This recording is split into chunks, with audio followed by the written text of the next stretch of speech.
ایک ایسے دانے کو تلاش کر رہا تھا جس کو وہ چونگتا کھاتا. تو یہاں ایک کا بھی ترجمہ کر دیں گے، یہاں ترجمہ ہو جائے گا. ایسے ویسے سے بھی ترجمہ کر دیں گے تو ہو جائے گا. اور جب یہ معرفہ ہوتا ہے یعنی الف لام جب لگا ہوتا ہے تو جو اور وہ سے ترجمہ کرتے ہیں. وہ جو اس طریقے سے. اور جب نکرہ تو ایسا اور ویسا ترجمہ ہم کرتے ہیں.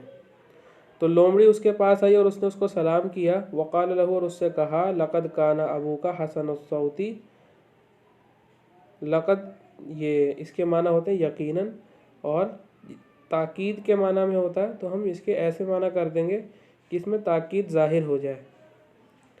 تو کیسا ترجمہ کریں گے؟ تو یقیناً سے ہی کر لیتے ہیں. یقیناً آپ کے والد اچھی آواز والے ہیں. حسن الصوتی اچھی آواز والے ہیں. یا پھر یوں بھی کر سکتے ہیں آپ کے والد کی آواز بہت اچھی تھی. یا پھر آپ کے والد تو بہت اچھی آواز والے تھے.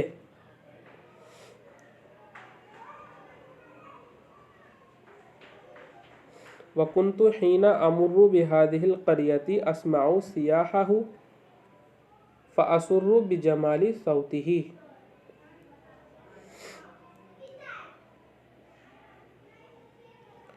اور جس وقت، حینہ کا ترجمہ ہوگا جس وقت. فعل کے ساتھ یہ آ جاتا ہے لفظ، فعل مضارع کے ساتھ. تو جس وقت کا ترجمہ کریں گے اس کا. اور جس وقت میں اس بستی سے گزرتی تھی. کنتو امر، کانا کے بعد فعل مضارع آئے تو پاسٹ کنٹینیوس کے معنی میں ہو جاتا ہے، یعنی ماضی میں کوئی کام مسلسل کرنا.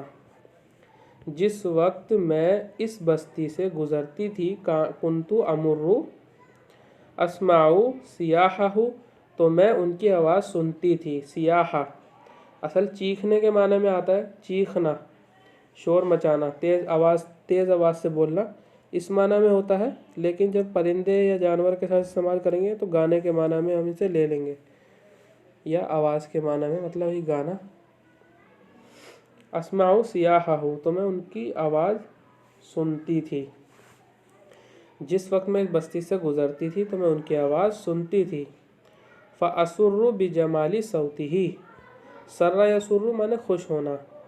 تو ان کی آواز کی خوبصورتی، یعنی ان کی خوبصورت آواز مجھ کو خوش کرتی تھی. اسر، جو چیز خوش کرے گی اس پہ با داخل کریں گے. ویسے یہ جو ہے وہ لازم ہوتا ہے، با سے اس کو متعدی بنا دیا جاتا ہے، یعنی ایک مفعول دینے کے لیے با لے آتے ہیں. قالت دیکو، مرغے نے کہا، ان صوتی حسن کذالک.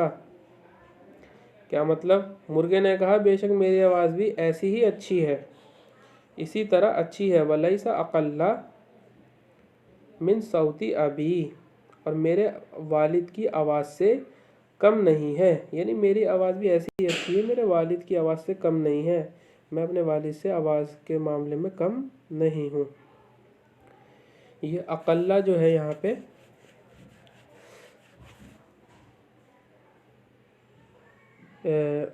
اس میں تفضیل ہو جائے گا. اقلہ اس میں تفضیل.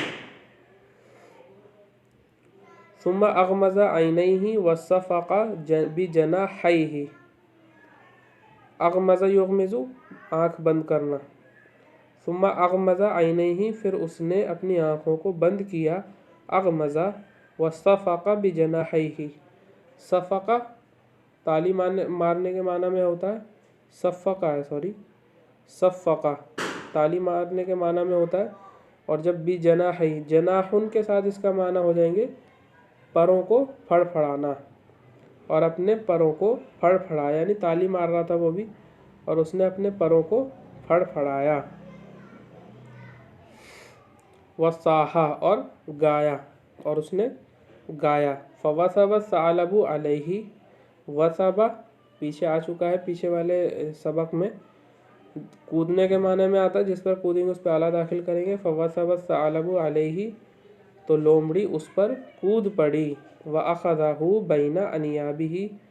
انیاب جو ہے، جو ہمارے منہ کے اندر سائیڈ میں نکیلے دانت ہوتے ہیں ان کو انیاب کہتے ہیں. انیاب 4 ہوتے ہیں، وہ انیاب کہتے ہیں انہیں. وَأَخَذَهُ بَيْنَ أَنْيَابِهِ، اور اس نے اس کو یعنی مرغے کو اپنے دانتوں کے درمیان دبوچ لیا، وجرا اور دوڑی، فأحست به کلاب القریتی وجرت وراءہ، تو اس کو بستی کے کتوں نے تاڑ لیا، یعنی بستی کے کتوں نے بھانپ لیا، یعنی ان کو محسوس ہو گیا۔ احس یحس احساسا، یعنی محسوس ہو جانا، بھانپ لینا، تاڑ لینا۔ فأحست به کلاب القریتی، تو اس کو بستی کے کتوں نے بھانپ لیا، وجرت اور وہ وجرت وراءہ اور وہ اس کے پیچھے دوڑے۔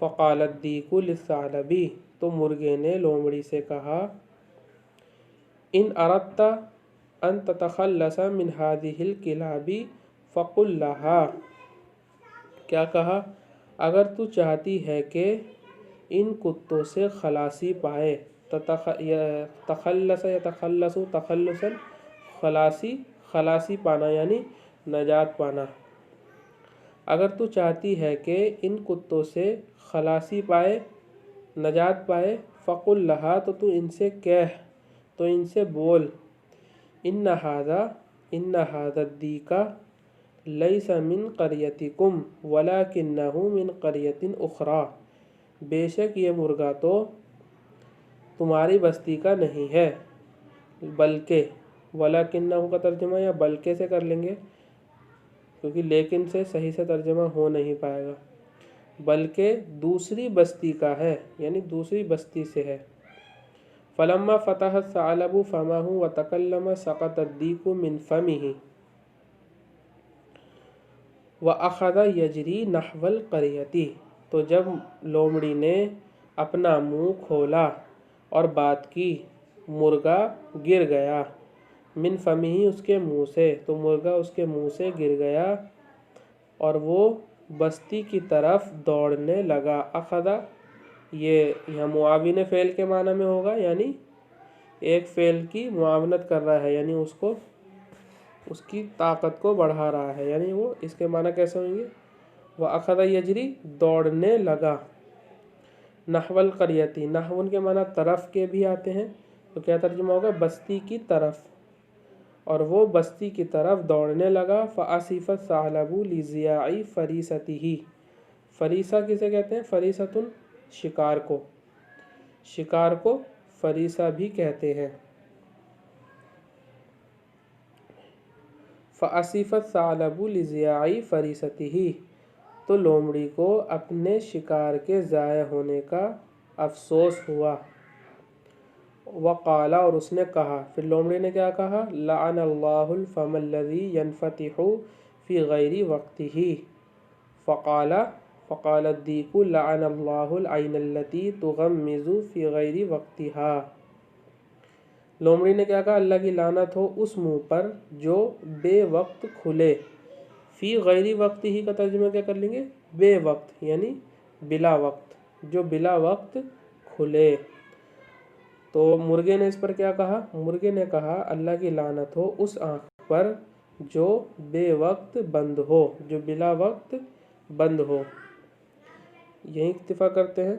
وآخر دعوانا ان الحمد للہ رب العالمین۔